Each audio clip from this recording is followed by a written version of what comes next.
Our school year just ended, so it means summer vacation.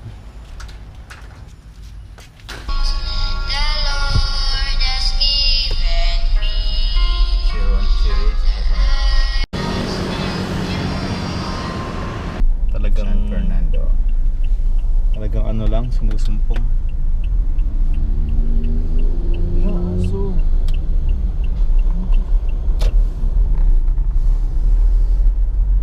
Ayun yung mga bundok ng ano no, San Fernando Ocean. Sa Bali, ano yun, Indian Ocean. Sa Siargao, Kaya pala na brown out, laki pa lang tubig. ano yung Siargao? Pacific ba yun? O sa China Sea? Pacific. Baler, Pacific din. Ang di lang Pacific na surfing spot, ano? We are taking route 912. The Valencia-San Fernando-Talaingod-Kapalong-Tagum Road. Kasi tropical din, tapos malinis. Maganda pala dito, no? Compare ko Lalo na Davao ka. forest kahit. Pero nasa ano naman na si... It is a scenic route passing through rice fields, mountains, and jungles of Bukidnon, connecting the provinces of Bukidnon to Davao del Norte. It was a very peaceful, quiet Sunday road trip. Not a lot of cars on the road. This route is really scenic, and I really love the fact that there's not a lot of cars on the road.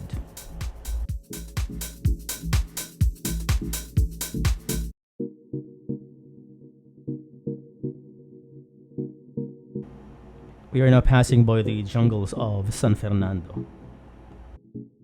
Wala ba San Fernando dati?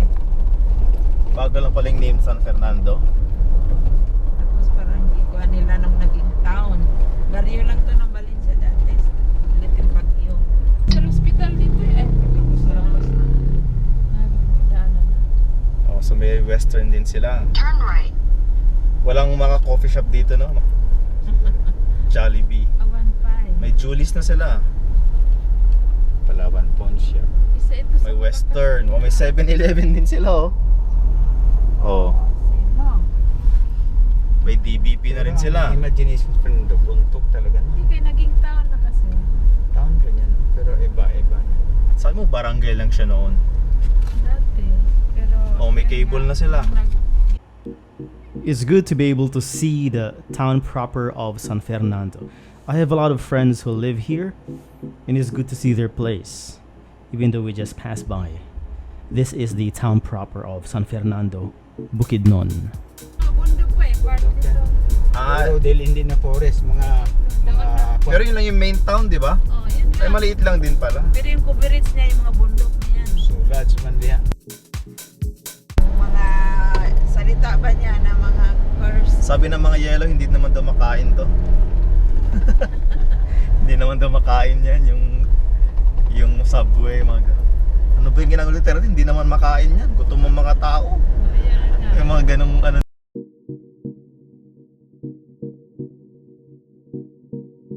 We really enjoyed this relaxing drive, very scenic, lots of wonderful views along the way, jungles, mountains, and the road is empty.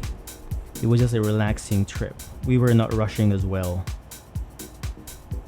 And here is still part of, I think, still part of San Fernando. You can see here some of their farmlands, rivers, cornfields, rice fields, and you can also see some of the jungles, but they are usually located far away from the town proper.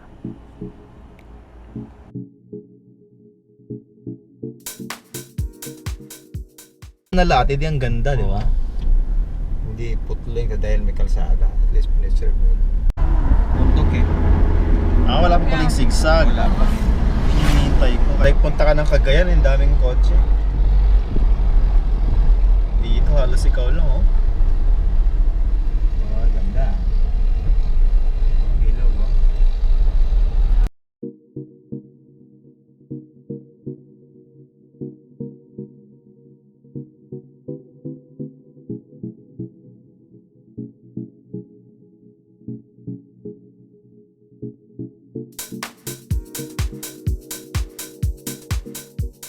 And now here's the start of the trip where you're going to see jungles.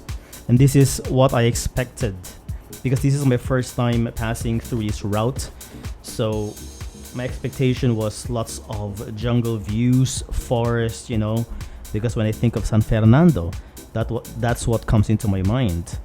But then a while ago, it was mostly farmlands, rice fields. But now, starting at this point, you can see more of the jungles, the virgin forest, or the primary forest, one of the primary forest, original forests of the Philippines, found here in Bukidnon. Mountain tribes also reside here, the Manobo tribe. It's good to know that there are still some primary forests remaining here in the Philippines. And one of those is found here in the province of Bukidnon. We still have primary forest here in this beautiful province. Once again, this is still San Fernando, Bukidnon. Beautiful landscape, beautiful mountains. Look at the road. It's so empty on a Sunday morning.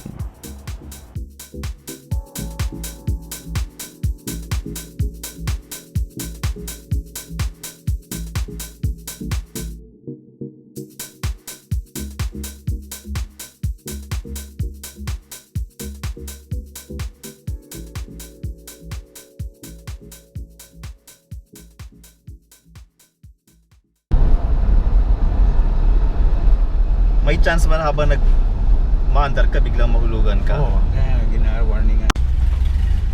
Norte na!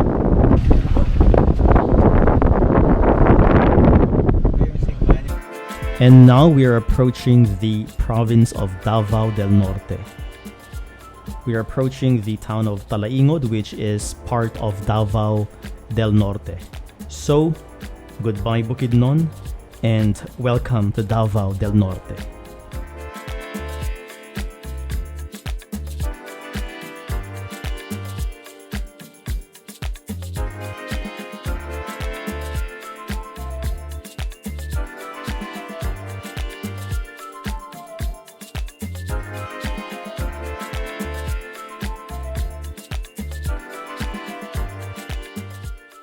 One of the disadvantages of passing by this road or this route is the presence of possible landslides.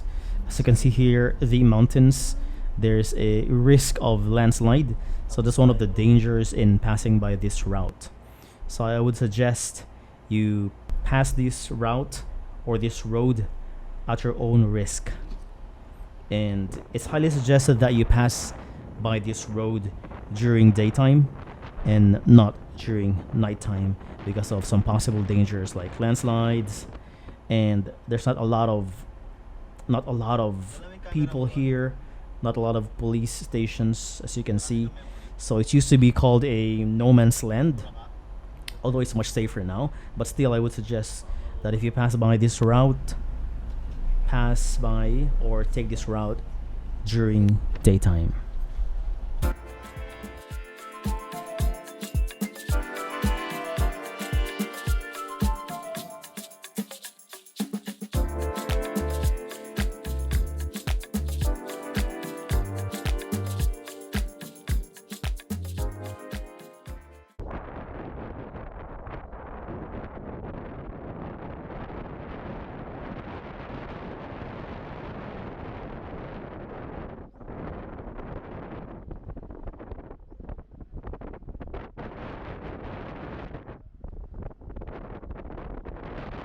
These are some of the parts of the road which is dangerous.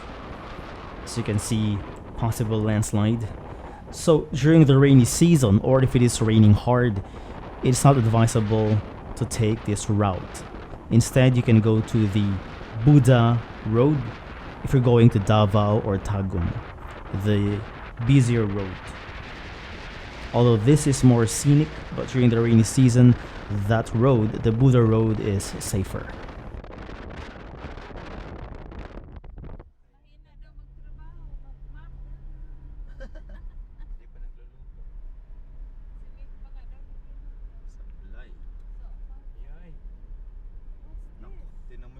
umabot dito. Naku. So kung natsambahan yan sa'yo, no? Actually, unsafe yun. Dapat nalagay nila ng harang yan. We're approaching kind of like a restaurant or a site for viewing the wonderful mountains of Bukidnon. Talaingod. Sakop na rin Talaingod. Tagum. Tagum na niya. Davao del Norte. We stopped by this wonderful place to have a wonderful view and to have lunch. We brought lunch, so we just hired or rented one of the tables to eat lunch with this wonderful view of the mountains of Bukidnon. Look at these. Look at these rolling mountains. The view here is really amazing, wonderful. It's so relaxing. Just being on top, having lunch with this wonderful view of the mountains of Bukidnon.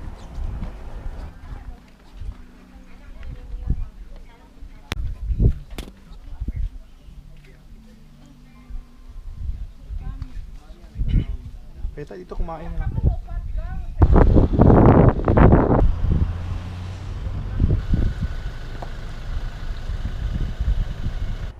They also have a viewing deck or a spot for pictorials, especially if you're fond of posting photos on Instagram. This is an Ilitas bagang Davao, Trento Kati. Tas ay hindi na kayo umikot. Back and forth lang. Nasira yung bridge ng bagyo. Kasi tayo ngayon iikot tayo eh. Mati tayo ikot at bantang Ikot. Layo din nga. back on the road.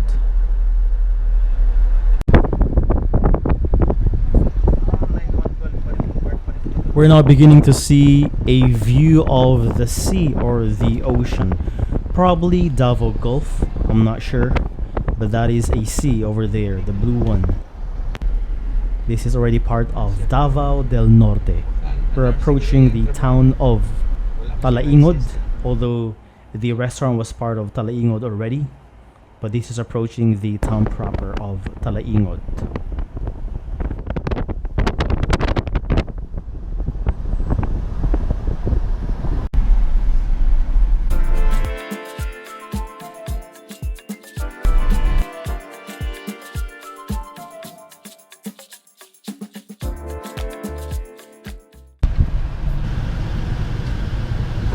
Isang line na mga 300 lang yan.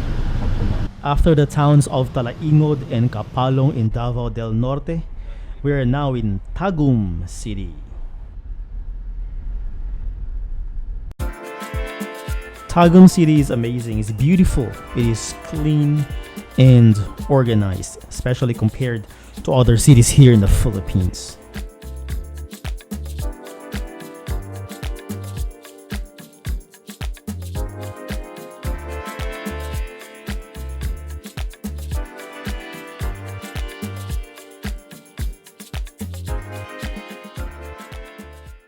Magandang capital nila. Sila sa beauty.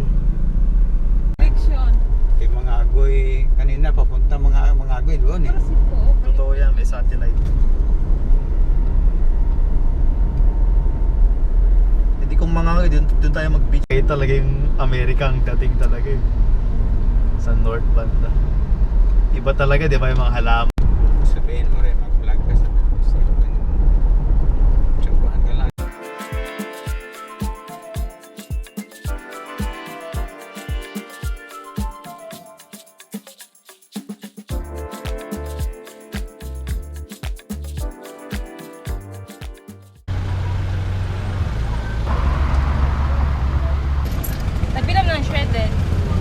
After the province of Davao del Norte, we are now in Davao Oriental.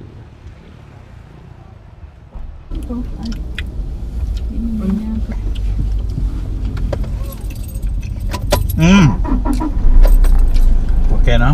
Okay. Layover tayo sa Qatar na ano. One day tayo sa Qatar. Kuan lang naman. Tapos tong Davao Gulf.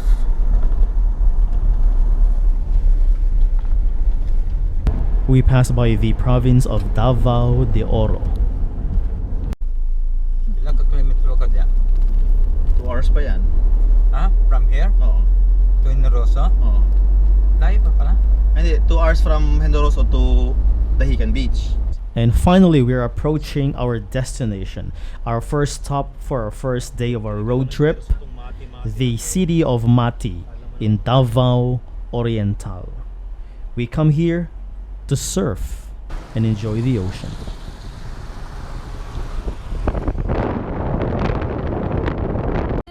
One of the famous stops in Mati, a view deck. Look at a sleeping dinosaur.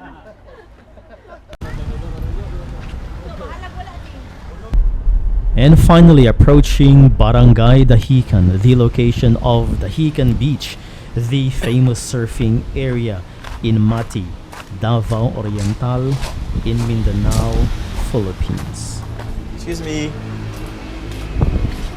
Ikaw ang in-charge din eh. Na ako'y reservation. From the mountains of Bukidnon to the Pacific Ocean in the east of the Philippines. Thank you, Lord, for keeping us safe during our travel.